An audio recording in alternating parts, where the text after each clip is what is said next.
Hi. Of course, happy to make time. What's going on? Need to make a change. With who? They haven't been here that long. 3 months. What's going on? Not meeting expectations. Any of them? Okay. Let me back up. Would they be surprised if you made a change now? Shouldn't be. Okay, but might they be? Well, because it's important. From a legal perspective? Okay, let's put that to the side. Just from a people perspective. Okay, if someone starts and then 3 months later they get let go, well, I say our employees are walking billboards. I mean, applicants, from the second someone applies to work with us, their whole experience, their interview process, working with us, training, throughout their employment, even after they leave, again, they're walking billboards. So what kind of message do we want them to send? To feel internally, and what are they going to say to their friends, family, people that might want to work here, customers? Well, because if someone does start and then they get let go, even if you think they shouldn't be surprised, but what kind of conversations have you had? Are you having one-on-ones? The last few? Well, when you cancel one-on-ones, I'd say two things. One is it generally can send a message to someone that, you're busy, they're busy. But even when it's giving the time back, that time that you've carved out for them, like half hour, hour? Okay, so that's time. They may have a laundry list of things that they've saved up to talk to you about. And so if they can't have that time, then the rest of their week may not be as productive because they're not getting answers to their questions. But also they may feel like, okay, this manager doesn't care about me. That may be how they feel. No, I know you're trying to do it to be nice, but especially when someone's coming on board, but even your most experienced employees, your high performers, having that one-on-one time is really important. Okay. So not meeting expectations. Okay, let's just talk specifically about their job duties. Okay. So what are they doing? Making mistakes, turning things in late. Okay? Not. Well, but what kind of conversations have you had if you haven't had one-on-ones? Hundreds of emails. Well, okay, I do think at a certain point having conversations is really helpful because if you're just communicating back and forth, and I get it, we have phones, we have computers, but if you're just communicating back and forth by email especially, but even by chat, it can be a harder way to communicate, especially if you're trying to explain to a newer employee what's expected of them. Because they may have other questions that come up. They may feel like, oh, I can't ask you time because you're canceling one-on-ones. And so they may be nervous to ask you questions. And so the more that you have this kind of misalignment, that you expect them to take off running and they have questions about things and aren't getting them answered, it can create bigger issues. So I do think having a conversation is helpful. But you don't have time for that. Well, getting back to the point about someone being a walking billboard, we have hired this individual. We've brought them over. Yeah, from another company. And so they've invested their time in us, and we need to invest that time in them to at least, give it a chance. No, everybody's not going to work out. Sometimes people leave us. Sometimes we end up terminating employment. I agree, but I do think 3 months in is early. Should we do a PIP? I'll be honest, I don't love the term PIP. I just think it's very transactional. But a performance plan, because when people think of it that way, sometimes it's like window dressing to just get them out the door. But I don't think that's the plan right now because you don't necessarily know what's going on or we haven't given it enough of a chance. Well, sometimes people say HR makes you keep people. But I'd say the reason is asking questions like this. No, for putting the legalities aside, from a people perspective, if we've brought someone in to bring them in and give them a performance plan 3 months in, when they might be surprised, it just tends to lead to bad results. So overall, our goal is to treat people fairly. That doesn't mean people stay forever. Again, people will come and go, but we do want to make sure that we're being clear on our end. Because if someone starts with us 3 months in, gets this formal performance plan, they might lose their job. It's important to have some of those steps to make sure that we're still training. Oftentimes training can last more than 3 months. I know. So I think it's important to take a step back. I think they misstated their qualifications.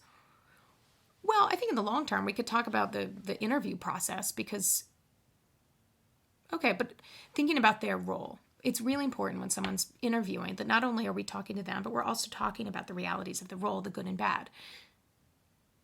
By bad, no, we don't want to turn people away, but one, if something's so bad about a role, it's probably time to rethink it. Like, think about whether it's sustainable or otherwise.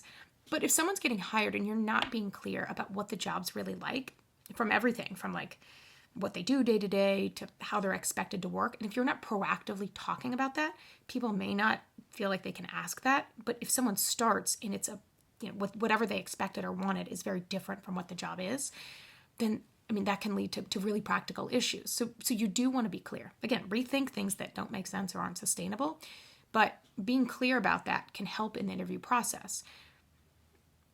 Okay. We should have probation period.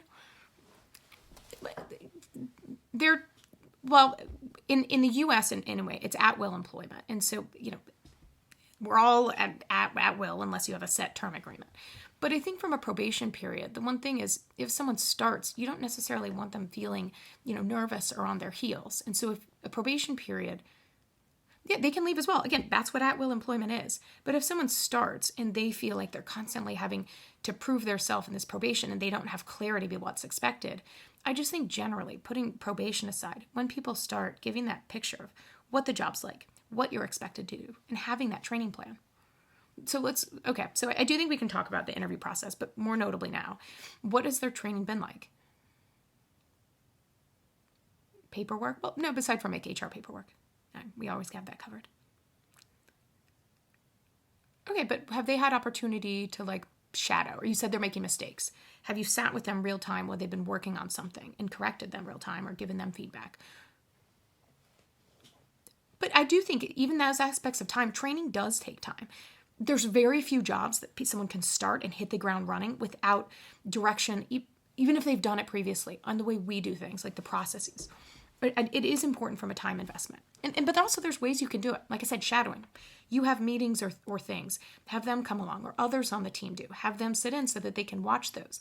But taking some time, like using some time in your one-on-one to have them practically work on something or go through it real time can help to minimize some of those. So you can talk about the kind of the what, the why, and give some of that clarity. But what kind of performance conversations have you had with them? The emails. Well, but let's do this. When's your next one-on-one? It's tomorrow. No, I wouldn't cancel. No, I would have it. I would definitely have it. Send an email beforehand. Well, but I think if you have the conversation and someone gets an email beforehand, like that their employment might be at risk, I just think that, again, that could really put someone on their heels. I think you should have a conversation first. No, documentation is a thing, but in day-to-day employment, you can also have conversations at times that get to kind of the heart of an issue. And if you haven't had these deep conversations about performance, I think it could end up not having the intended effect if you send an email right away, or if right after the meeting, you send an email that kind of looks very formal. I just think having that conversations, you don't have to solve things in a minute. I know there's pressures to perform right now. I totally get it. But taking some of that time and having these conversations. So tomorrow, I think at the outset of the meeting. No, I wouldn't save it till the end, because I think if you have these overarching concerns, I would have it at the beginning. Because if you just run through a normal agenda and then you're like, oh, by the way, you're doing terribly at your job, that's how someone would feel. So I think start and say, how do you think it's going? Like putting things to the side, how is it going?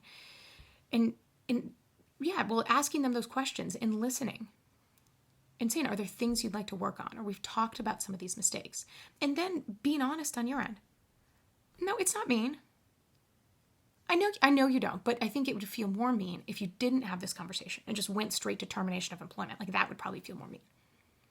Yeah, so have the conversation with them and say, this is where we'd expect you to be right now, but this is what's going on. We've seen these mistakes. Let's talk about it. What do you think? And what can we do? What are some opportunities we can do? Yeah, just some of that back and forth. And if it is shadowing, then set that up. Don't be like, okay, we'll schedule that at some point. Or if it's sitting, then have them, what are you working on? Let's talk about it right now. And if you could send an email to say, hey, during the one-on-one, let's talk through something you're working on so we can make it impactful. Like that's an email you could send in advance so they bring something. But otherwise, you could set another time to go through that. But I think rather than saying like, okay, we'll set up some shadow appointments or things like that, do it in the moment so you have those set up. Because I agree, time, it's not just on our end. For an employee, employees don't want to feel like they're floundering. But I think just being clear about these are the expectations. Let's talk about what we can do. I think having a more candid conversation now is a lot better than a more difficult one moving forward. I've said that to employees, or other people have said that to employees. Yeah. Okay, but I think some of it is also being non-defensive, because they may say, like, oh, I don't know how to do this process. And you may be thinking, I've told you how to do that. But if you react just like that, like, ugh, then they're probably going to close up. And also they're going to think to themselves, okay, I can't ask twice. And when people are training, sometimes they have to ask twice. You can talk about taking notes and things like that. No, you don't have to tell people a million times, but I think just knowing, as humans, sometimes you have to hear things more than once. So going into this meeting, being clear about where the performance is, it was expected to be, where it actually is, and trying to close some of those gaps and saying, well, I want to keep close on this because it is important that we see this improve, but let's talk about how to get there. I'm here to support you. Because if you do get to the point and there is a performance plan, again, all of that should be designed to really support them. But even that should not be a surprise. So having this conversation, yeah. No, I'd have the conversation again and say, let's make some plans in the meeting. Let's keep close and let's make sure we're having our one-on-ones. I will commit to meeting these and really doing that. But I think that's helpful in the step. It doesn't have to take years, but just taking some minutes can really, for the investment that we've made in employees. Okay. No, we can talk. Absolutely. So after you have that meeting, we can talk about it.